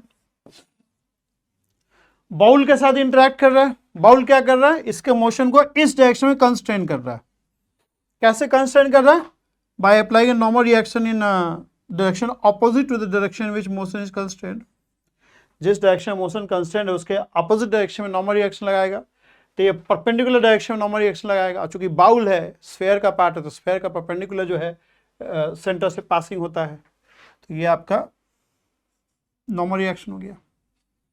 और कोई फोर्स नहीं, अगर ऑब्जर्वर बाहर ले रहे हैं तो सेंट्रीफ्यूगल फोर्स का तो मतलब नहीं है, सेंट्रीफ्यूगल फोर्स तो सूडो फोर्स होता है। तो अगर इनर्शियल ऑब्जर्वर ले रहे हैं आप, तो सेंट्रीफ्यूगल फोर्स का कोई मीनिंग नहीं है, ठीक है। और ये बाउल के साथ साथ, चूंकि बाउल पे स्लिप नहीं कर रहा है, चूंकि बाउल पे वो स्लिप नहीं कर रहा है बॉडी, वो भी साथ साथ घूम रहा है, यानी ये जो बॉडी है ये एक सर्कुलर मोशन एग्जीक्यूट करेगा, एक सर्कुलर मोशन एग्जीक्यूट करेगा, जिसका जो रेडियस होगा सर्कुलर मोशन का वो हो जाएगा कितना, रेडियस कितना हो जाएगा, r sin theta. So radius of the circular motion which bowl is going, sorry, the block is going to execute is r sin theta। जो ब्लॉक है ये सर्कुलर मोशन एग्जीक्यूट करेगा, ठीक है, और इस सर्कुलर मोशन का रेडियस जो है r sin थीटा हो जाएगा। ट्रिग्नोमेट्री लगा लेंगे इस ट्रायंगल में, ठीक है। यानी ये जो ब्लॉक है वो सेंटर के टुवर्ड्स सर्किल, जो सर्कुलर मोशन एग्जीक्यूट कर रहा है उसके सेंटर के तरफ ओमेगा स्क्वायर r से एक्सेलरेट कर रहा है, ओमेगा स्क्वायर r से एक्सेलरेट कर रहा है, ठीक है। ये आपका सेंटीपिटल एक्सेलरेशन हो जाएगा। अगर हम लोग एक्सिस ड्रॉ कर लें, तो x को हमने ले लिया है रेडियल डायरेक्शन में, तो if this is theta, this will be theta. So net force in vertical direction will be zero, क्योंकि वर्टिकल डायरेक्शन में कोई एक्सेलरेशन नहीं है, it means N cos theta minus M G is 0, और radially inward direction में force कितना बनेगा, N sine theta, and that is equal to mass into centripetal acceleration, mass into centripetal acceleration, ठीक, okay. So let's find it out, इसको कर लो, N cos theta is equal to m g, इसको divide कर दोगे, अगर ये 1 हो गया, ये 2 हो गया, so if I divide 1 by 2, then I get what, tan theta equals to omega square r by g, और omega is g tan theta by r, g tan theta by r, and r क्या है, r is basically r sin theta under root, or we can say it is g upon r cos theta, g upon r cos theta under root, clear है, ठीक है, बढ़िया, ठीक है। ये देखो, a metal ring of mass m and radius r is placed on a smooth horizontal table and is set rotating about its own axis in such a way that each part of the ring moves with a velocity v. What is the tension in the ring? Famous है थोड़ा, मतलब इस type का question ना आपको electrostatics में भी आएगा, मतलब कूलम्स लॉ वगैरह में जाएंगे ना, तो इसमें क्या करेगा, इस मेटल के ऊपर कहेगा कि भाई हम पॉजिटिव चार्ज प्लेस कर दिए और सेंटर पे नेगेटिव चार्ज प्लेस कर दिए, तो और तो कितना टेंशन इमिट हो, कितना टेंशन जनरेट होगा, इस तरह का भी पूछ सकता है, मतलब ये इस टाइप का क्वेश्चन फेमस होता है। अब देखो क्या क्वेश्चन पढ़ो, क्वेश्चन समझो जरा, मेटल रिंग दे रखा है आपको, इसको थोड़ा सा मोटा से ड्रा करना पड़ेगा, रिंग, सॉरी ये तो रहने दो, सर्किल ड्रा करना ना उनको, रिंग, चलो सर्किल ड्रा कर लेते हैं, या let's draw the circle, this is your circle, metal ring, ये मेटल रिंग है, और ये मेटल रिंग जो है आपका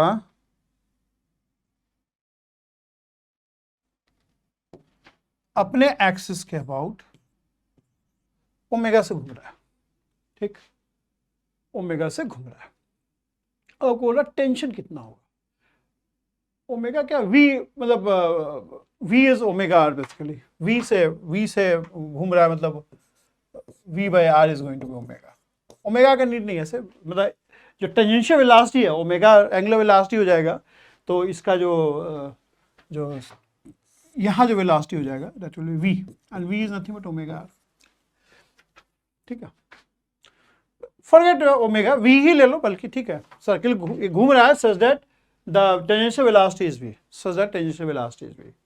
अब पूछा टेंशन कितना जनरेट होगा, टेंशन कितना जनरेट होगा, उसके लिए देखो क्या करना पड़ेगा, टेंशन देखो रिंग के अंदर जनरेट होगा, अलोंग द रिंग, टेंशन हमेशा अलोंग द रिंग, रिंग के अंदर, मतलब देखो ये जैसे इसको आप पुल करोगे तो along the pen tension generate हो रहा है, ऐसे ही टेंशन अलोंग द रिंग होगा, तो अलोंग द रिंग टेंशन को निकालने के लिए आपको क्या करना पड़ेगा, आपको एक रिंग का एलिमेंट लेना पड़ेगा, let's take an element of the ring, let's take an element of the ring, ring का एक एलिमेंट लीजिए, ठीक है, वो एलिमेंट जो है, let's take the element of the ring in the form of dm, this is dm, and this is d theta, ये r हो गया, रेडियस r दे रखा है, so this length of this element would be how much, ds would be equal to r d theta, ds would be equal to r d theta, तो हम बड़ा करके दिखा रहे हैं आपको, dm would be very small, infinitesimally small होगा, तो इस dm का अगर हम फ्री बॉडी डायग्राम ड्रॉ करें, हम लोग इस dm का हम अगर फ्री बॉडी डायग्राम ड्रॉ करें, तो देखिए, अच्छा हॉरिजॉन्टल टेबल पे है, तो इस dm पे जो नॉर्मल रिएक्शन लग रहा है, mg लग रहा है, बैलेंस कर जाएगा, हॉरिजॉन्टल प्लेन में क्या क्या फोर्सेस होंगे वो देखिए, ठीक है, ये चूंकि dm एक बड़े रिंग का पार्ट है, क्योंकि ये डीएम बड़े रिंग का पार्ट है तो ये डीएम होगा और ये जो रिंग का हिस्सा हो गया एम माइनस डीएम, एम मान लो total mass of the ring है, if m is the total mass of the ring then this dm would be interacting with the rest of the ring. ये जो dm है बाकी ring के साथ जो व्हाइट वाला पोर्शन है वो dm ले लिया है और जो येलो वाला पोर्शन दिख रहा है वो m माइनस dm है, तो ये जो एलिमेंट है बाकी रिंग से इंटरेक्ट कर रहा होगा and the force of interaction will be what, force of interaction will be attractive, मतलब ये जो m माइनस dm है वो dm को अपनी तरफ अट्रैक्ट कर रहा होगा, इधर से भी अट्रैक्ट कर रहा होगा, और ये जो डीएम है वो इसको अपनी तरफ अट्रैक्ट कर रहा होगा। मतलब कहने का मतलब ये है कि अगर ये डीएम है और ये मान लो तुम्हारा एम माइनस डीएम है, सपोज करो दिस इज यार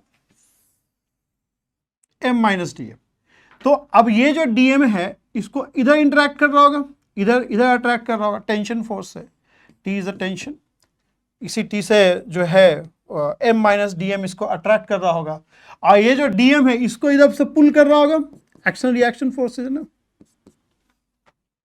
ये डीएम जो ये डीएम को ये एम माइनस डीएम अपनी तरफ पुल कर रहा है। ठीक है, इसको थोड़ा सा और अच्छा से लिख दो,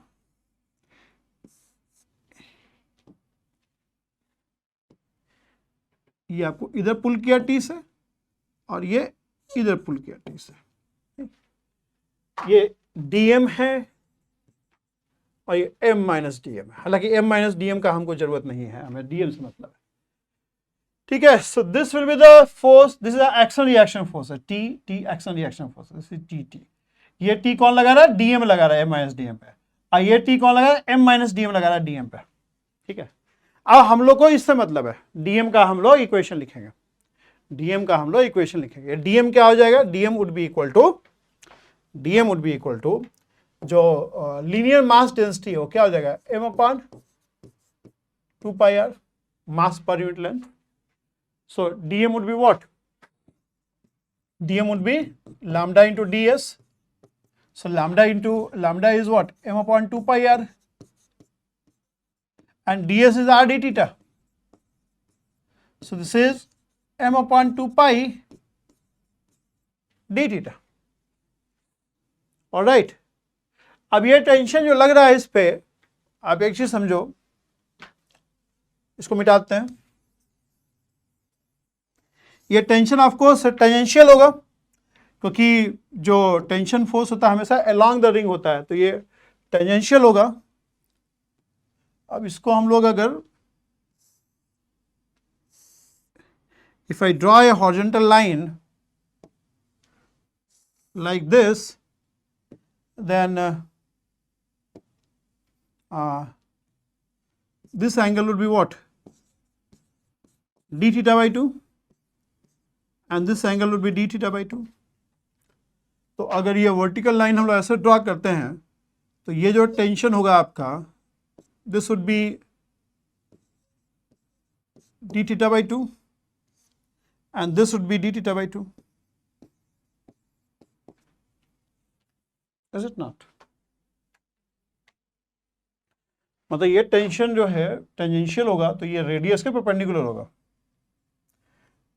ठीक है, तो ये d थीटा बाई 2 है तो ये भी d थीटा बाई 2 हो जाएगा, यानी इसका मतलब ये है जो इस टेंशन का जो वर्टिकल कंपोनेंट है t cos d theta by 2 और इसका t cos d theta by 2 वो कैंसिल आउट कर जाएगा और जो हॉरिजॉन्टल कंपोनेंट है वो एड अप हो जाएगा। हॉरिजॉन्टल कंपोनेंट ये t sine d theta by 2 ये आपका इस डायरेक्शन में चला जाएगा और T sine d theta by 2 इस डायरेक्शन में चला जाएगा। So T sine d theta by 2 और यहां पे T sine d theta by 2 वो रेडियल डायरेक्शन में हो जाएगा। This will be the net force in radial direction and this would be equal to DM into this, DM into centripetal acceleration, dm into centripetal acceleration, sorry, all right, so they have asked you tension, निकालिए, ये हो जाएगा 2t d theta infinitesimally small, so sin d theta is d theta in that case, और sin d theta by 2 is d theta by 2, और dm क्या है, dm is m upon 2 pi D theta V square by R. ये D theta cancel हो गया, ठीक है, 2 cancel हो गया।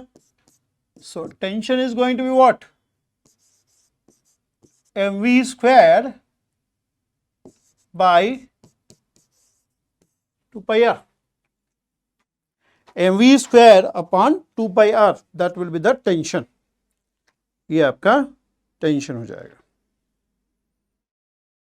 ठीक।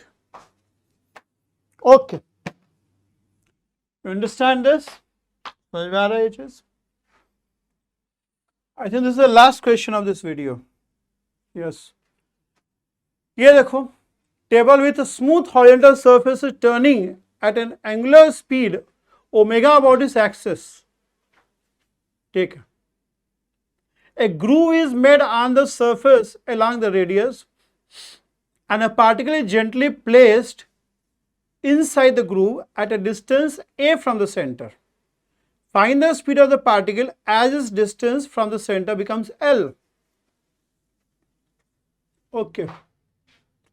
Find the distance, speed of the particle as its distance from the center becomes L. देखो, मतलब टेबल पे ग्रुप बना हुआ है, टेबल पे ग्रुप बना हुआ है, टेबल है और टेबल को ओमेगा से हमने रोटेट कर दिया और इसके ऊपर ग्रुप बना हुआ है और ग्रुप में जो है पार्टिकल रखा हुआ है यहाँ पे। ये शुरू में ए डिस्टेंस पे था, ठीक है। तो अब जब टेबल रोटेट करोगे तो ये पार्टिकल जो है रोटेट करेगा, ठीक है, पार्टिकल रोटेट करेगा। ग्रुप में रख दिए हो तो ग्रुप के अलॉन्ग ही जा सकता है, ग्रुप के अलॉन्ग ही मूव कर सकता है। ग्रुप के परपेंडिकुलर तो मोशन कंस्ट्रेन हो गया ना, ग्रुप मतलब खांचा बना हुआ है तो खांचा के अलॉन्ग ही जा सकता है, खांचा के अलॉन्ग ही मूव कर सकता है। बॉडी जो है ना उस खांचे के अलॉन्ग ही जा सकता है। ओके, ठीक है। सो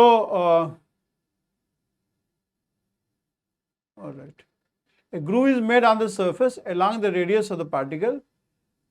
It gently placed inside the groove at a distance a from the center. Find the speed of the particle as its distance from center become L. देखो, अभी तक हम लोगों ने सेंट्रीफ्यूगल फोर्स नहीं लगा रहे थे, अभी तक हम लोग सेंट्रीफ्यूगल फोर्स नहीं लगा रहे, जानबूझ के नहीं लगाया, हम जानबूझ के सेंट्रीफ्यूगल फोर्स नहीं लगाया अभी तक, ठीक है। सेंट्रीफ्यूगल फोर्स लगता ही नहीं है, centrifugal force does not apply, ठीक है। सेंट्रीफ्यूगल फोर्स एक मैनिपुलेशन है जो हम लोग, एक मैनिपुलेशन है जिससे हम लोग नॉन इनर्शियल ऑब्जर्वर के ऑब्जर्वेशन को फोर्स के साथ कोरिलेट करते हैं, सूडो फोर्स है। Centrifugal force is pseudo force, centrifugal force जो है वो एक सूडो फोर्स है, इट इज सूडो फोर्स, ठीक है। अब देखो यहां पे इनर्शियल ऑब्जर्वर है, वो क्या देख रहा है, इनर्शियल ऑब्जर्वर जो है इस पार्टिकल को एक सर्कुलर मोशन एग्जीक्यूट करता हुआ देख रहा है, इनर्शियल ऑब्जर्वर इस पार्टिकल को एक सर्कुलर मोशन एग्जीक्यूट करता हुआ देख रहा है, ठीक है। अगर हम एक ऑब्जर्वर यहां पे इस टेबल के ऊपर प्लेस कर दें, if I place my observer on the table, ठीक है। अब अगर ऑब्जर्वर टेबल के ऊपर प्लेस कर देंगे तो ऑफ कोर्स वो टेबल को रेस्ट पे पाएगा। अभी क्या है कि ये ऑब्जर्वर टेबल को रोटेट करता हुआ देख रहा था, अब ये ऑब्जर्वर, ये मान लो O1 है एंड दिस इज O2, ठीक है, दिस इज O2। तो हम क्या कर रहे हैं, हमने एक ऑब्जर्वर O2 ले लिया टेबल के ऊपर, लेकिन चूंकि ये ऑब्जर्वर टेबल के ऊपर है और टेबल रोटेट कर रहा है, सो O2 is observer in rotating frame, O2 is observer in rotating frame. तो अगर हम लोग सवाल को नॉन इनर्शियल ऑब्जर्वर के अकॉर्डिंग करेंगे तो आपको जितने भी रियल फोर्स लग रहे हैं उसके अलावा एक और फोर्स लगाना पड़ेगा and that is called pseudo force. ये पीछे का क्वेश्चन भी आपको हम लगा के भी दिखाते हैं, पहले इस क्वेश्चन में कर लो।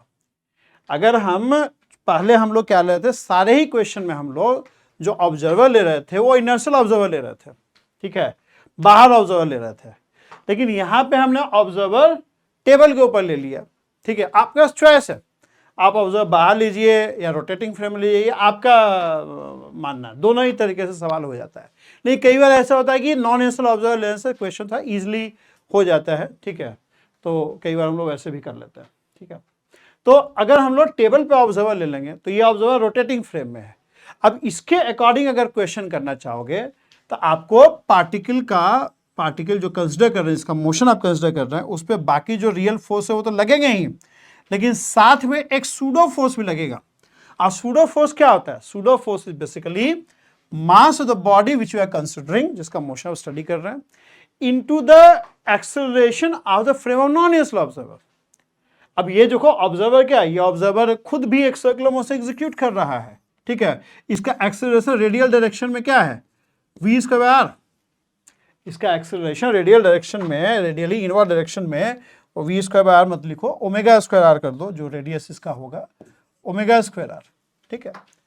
तो आप देखो इसमें क्या गुना करोगे, you will multiply the centrifugal force is pseudo force, and pseudo force is equal to mass of the body which you are considering, जिसका मास आप कंसिडर, जिस बॉडी का आप मोशन लिखना चाहते हैं उसका मास, और into acceleration of the frame of non inertial observer.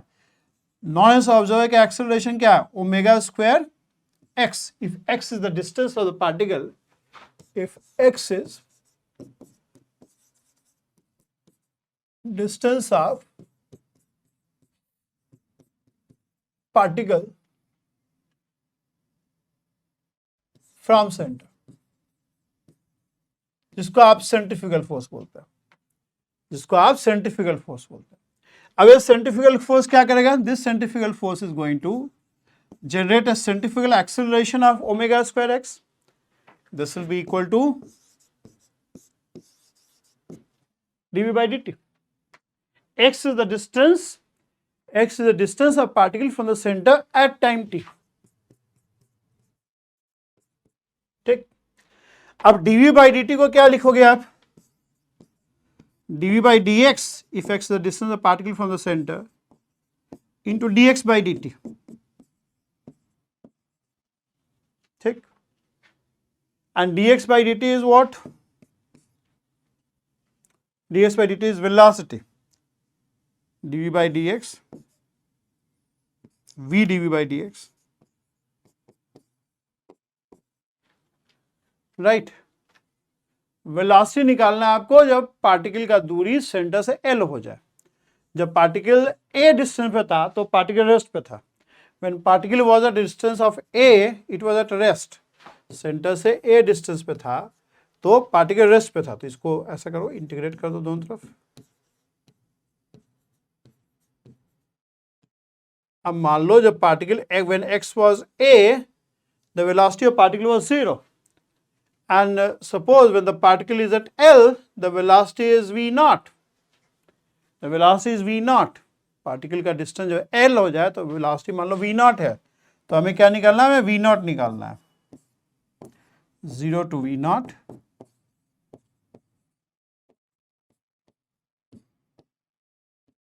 Right, ठीक है। So you have v naught square omega square. So velocity is simply v naught, velocity of the particle when the particle goes to L, distance of L is going to be this.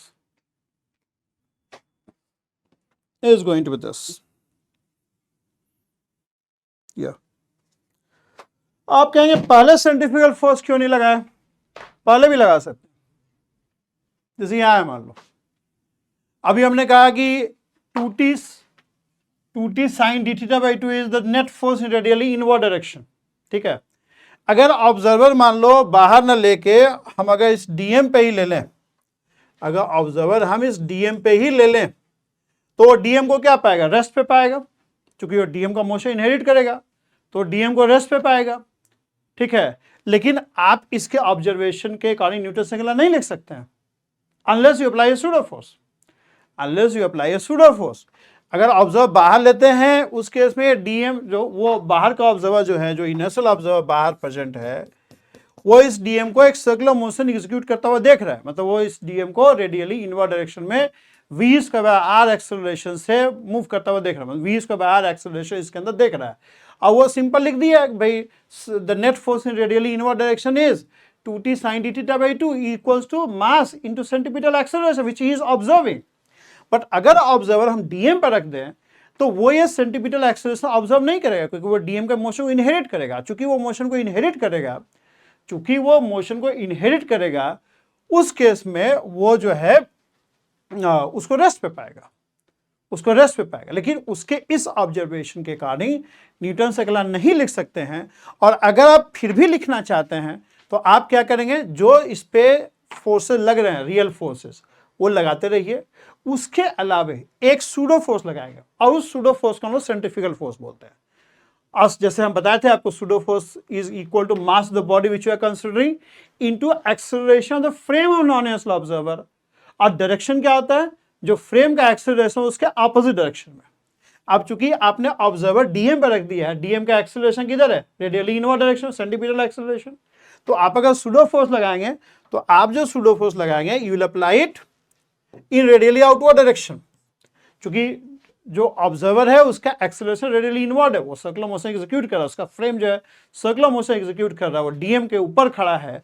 तो DM चूंकि एक circular motion execute कर रहा है, radially inward direction में accelerate कर रहा है। तो जो फ्रेम का एक्सेलरेशन होता है, मतलब डीएम, मतलब जो ऑब्जर्वर लिया हमने डीएम पे, तो ऑब्जर्वर का एक्सेलरेशन क्या है, वो डीएम का जो एक्सेलरेशन वही एक्सेलरेशन है। तो जो फ्रेम का एक्सेलरेशन उसके अपोजिट डायरेक्शन में सेंट्रीफ्यूगल फोर्स होगा। और मैग्नीट्यूड क्या होगा, mass of the body which you are considering dm mass into the acceleration of the frame of non inertial observer. So acceleration of frame of non inertial observer would be v square by r।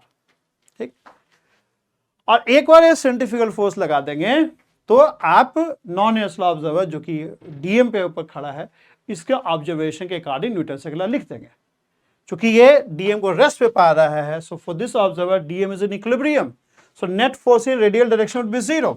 So net force in radial direction is how much, DM into v square by r, that is the force in radially outward direction जो कि pseudo force है, ठीक है, minus 2t sin d theta by 2।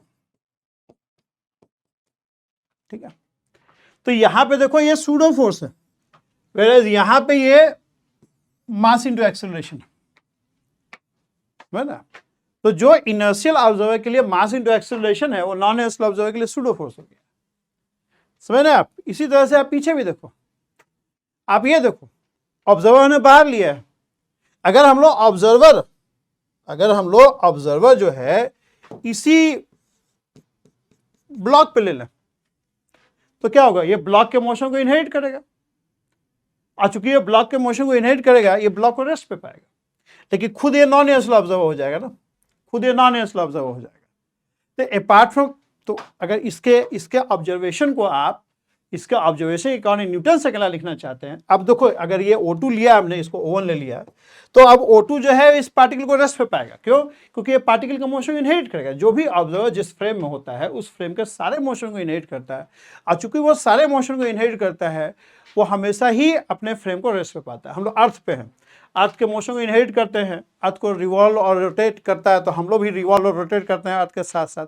इसलिए कभी भी हम लोग अर्थ को रिवॉल्व और रोटेट होता हुआ नहीं देखते हैं। क्यों? क्योंकि उस मोशन को हम लोग इनहेरिट करते हैं।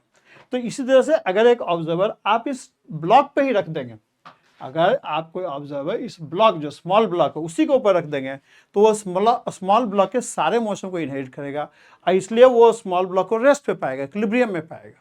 ठीक है, लेकिन अगर इसके ऑब्जर्वेशन को आप कोरिलेट करना चाहते हैं फोर्स के साथ, तो वो आप नहीं कर सकते हैं। क्यों?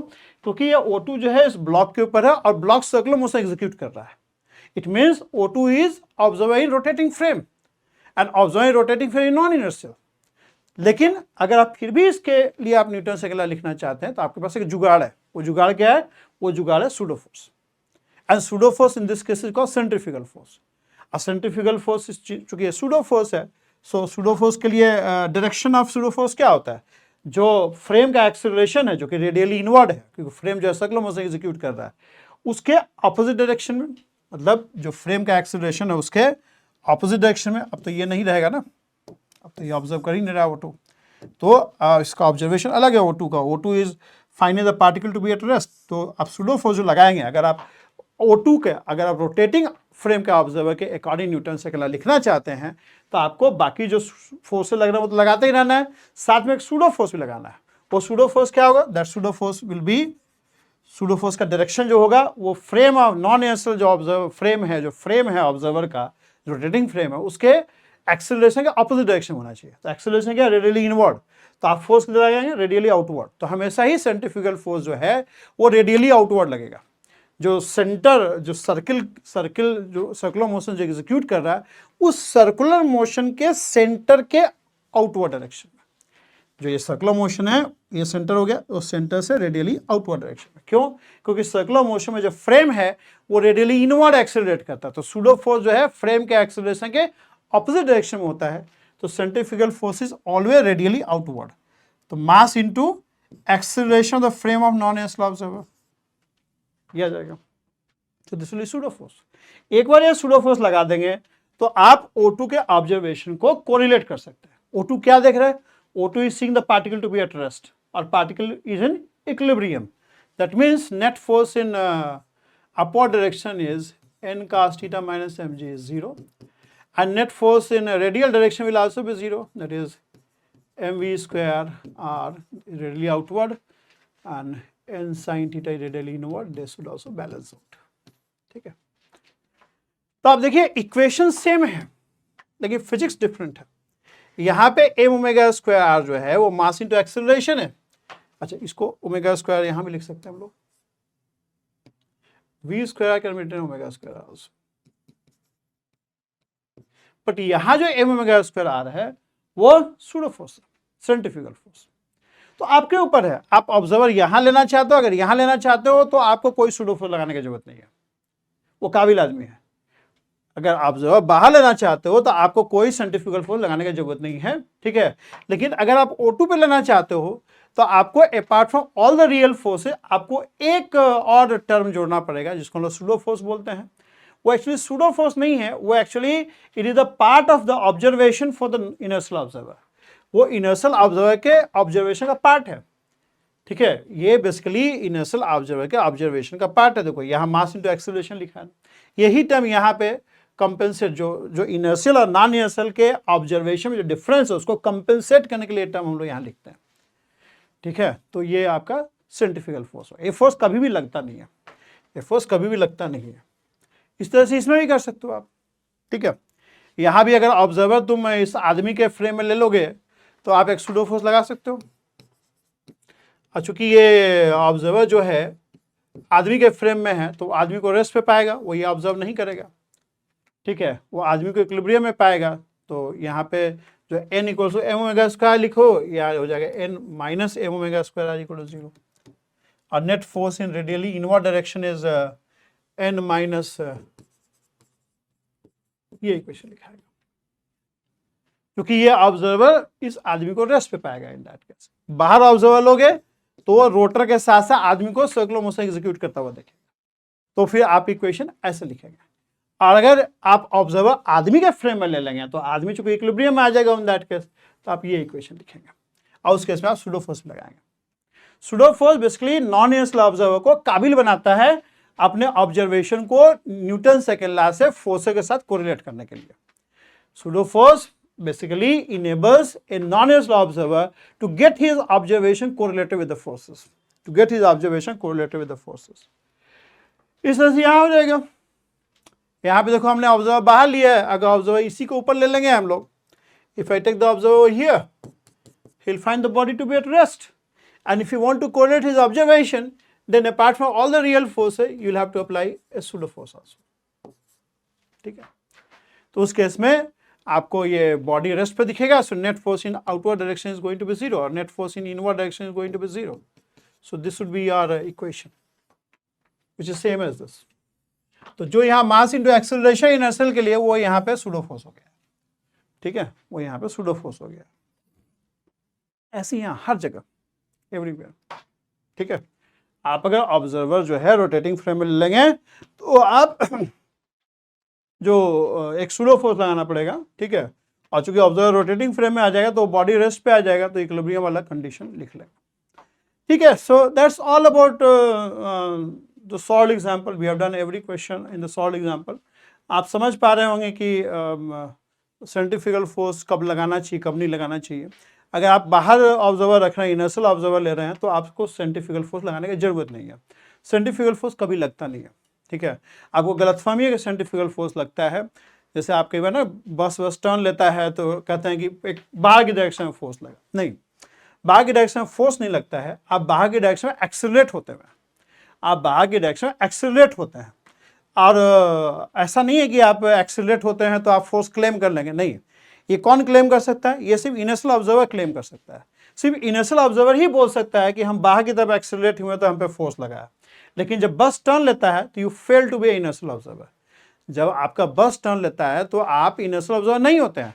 तो आप अगर बाहर की तरफ एक्सेलरेट हो रहे हैं तो आप ये नहीं क्लेम कर सकते कि हम बाहर की तरफ एक्सेलरेट हुए हैं तो हम पे एक सूडो फोर्स लगा है, सॉरी हम पे एक आउटवर्ड डायरेक्शन फोर्स लगा है, नहीं बोल सकता। क्यों? क्योंकि आप बस के साथ साथ आप भी टर्न ले रहे हैं, और चूंकि बस के साथ टर्न ले रहे हैं, so you are in a part of, you are basically undergoing a circular motion, and since you are undergoing a circular motion, you are a non-inertial observer, and since you are a non-inertial observer, so you cannot claim a force behind your acceleration. You cannot claim a force behind your acceleration. तो आपका बस जब turn लेता है तो आप पे बाहर के डायरेक्शन फोर्स नहीं लगता है, बल्कि बाहर के डायरेक्शन में आप एक्सेलरेट होते हैं।